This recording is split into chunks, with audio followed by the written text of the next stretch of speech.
One woman, Gemma, had strange noises in her brain for a very long period, but the terrifying noises persisted even after the doctor prescribed some medication. When she saw another doctor 32 years later, she learned the peculiar cause. Gemma has always experienced weird noises in her brain since she was a child, but this little girl assumed it was normal. Since she thought everyone else was going through the same thing, she never talked to anybody about it. But as you can see, she was experiencing immense suffering without realizing it. Is it possible for you to never have heard silence? Hey, you know what? That's scary. That's what Gemma had to endure, however. Since I couldn't hear the noises when I was asleep, there were moments when I would push myself to go asleep in order to hope that they would stop. Gemma recalled how tired she was as a child, and how all she wanted to do was get away from the sounds in her brain. This girl wishes things would be different for her, but how can someone look for a solution when they don't even know they had one? As a result, tiny Gemma continued to live her life with the unsettling sounds in her brain. However, she quickly discovered that not everyone was experiencing these strange noises in the same way as her, and at that point, her entire world, as well as everyone else's, turned upside down. Emma once claimed to her mother, "Mom, I have superpowers. I always hear sounds," while she was getting ready for school. Her mother, however, believed that she was only copying the roles in the films she saw. This mom will soon wish she had listened to her daughter more. Gemma's mother was preparing supper 3 months later when her daughter exclaimed, "Mom, I just heard my eyes move. How frequently do you hear them?" Her mother stopped whatever she was doing, took her daughter's hands and exclaimed, "I don't hear my eyes move, sweetheart," when she heard this. "How do you mean? I get a lot of information. I hear my veins filling with blood and my eyelids opening and closing. Every waking second, I can hear everything that is going on within my body. Mom, are you not hearing yours? Are you feeling under the weather?" After Gemma finished her explanation, her mother became terrified and started crying. When she inquired about the duration of the noises, Gemma said, "For a very long time." Gemma clarified, her mother's heart was beating quickly. She nearly yelled out of panic after losing emotional control. She believed her child lived a lovely, stress-free existence. It was sad to learn that the girl had never known silence. "I thought I had let her down." Gemma's mother recounted, "When she told me all of this, I felt like I had failed to protect her." Then this mom promised herself that she would see to it that her daughter's problems were resolved. But many hospital visits quickly convinced this mother that her daughter was destined for such a horrible end.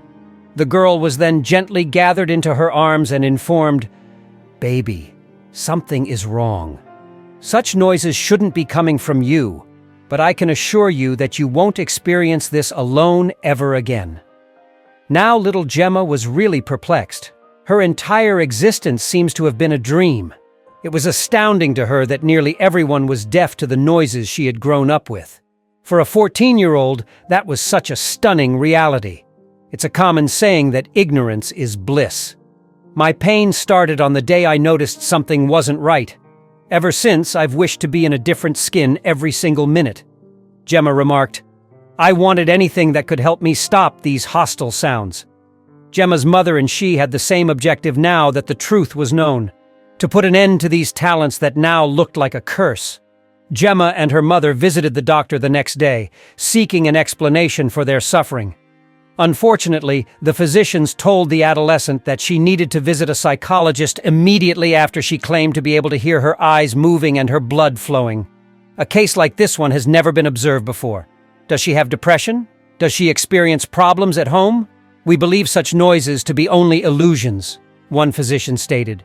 The physician had not finished his explanation when Gemma's mother seized her daughter's hand and hurried out the office. "Since I knew my daughter so well, I was positive that it wasn't psychological. I really wanted someone to believe my kid too, as I could see she was indeed hearing those things." At this time, neither the mother nor the daughter realized that they would have to wait decades to meet this person, assuming they ever existed at all. None of the other doctors were able to determine what was wrong after a number of unsuccessful visits. Gemma was given medicine by some who believed she had blockages in her ears, but nothing helped. Gemma ultimately gave up and accepted that she would have to spend the rest of her life with the unsettling noises after a few years of trying. But her mother kept searching for solutions. Was this woman simply heading toward a point of no return? Gemma ultimately married after a number of years, and by the time she was 32, she had a kid that she cherished dearly. You see, Gemma didn't allow her illness stop her from living her life.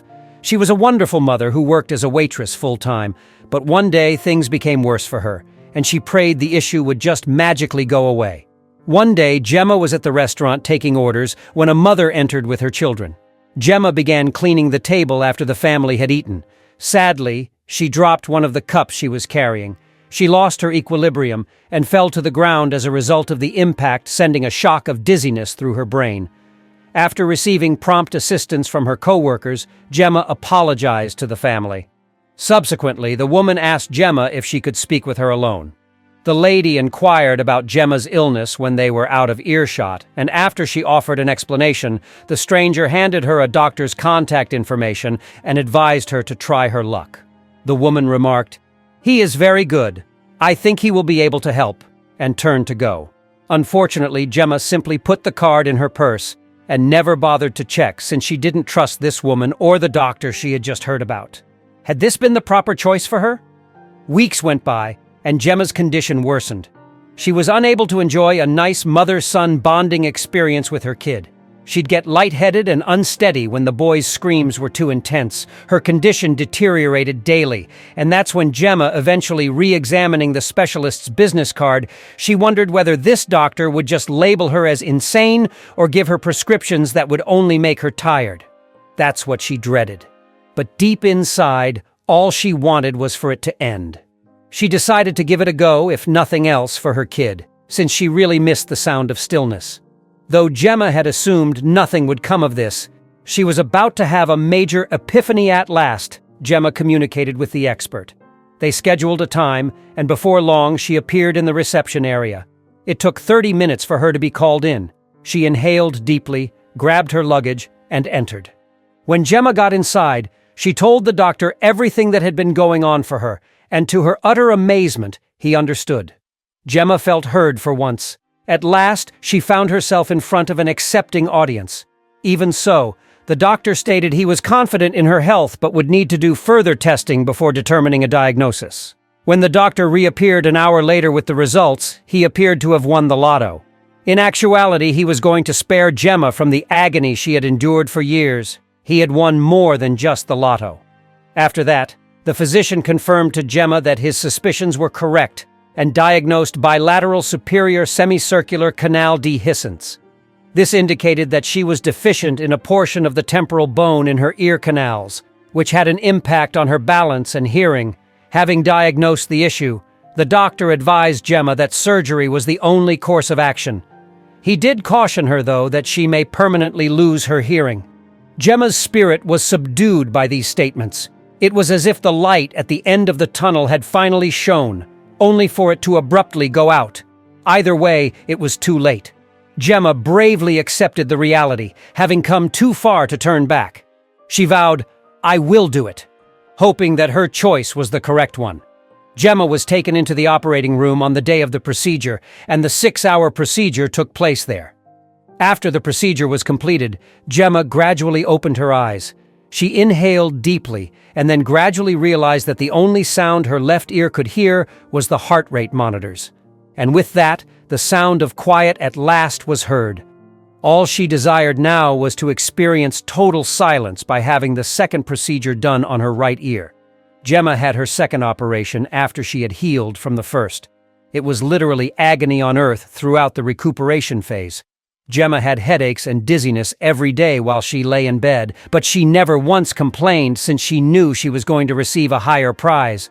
After recuperating from her operation for several months, Gemma can now hear no sounds coming from her body. She currently has a happy life with her husband and children.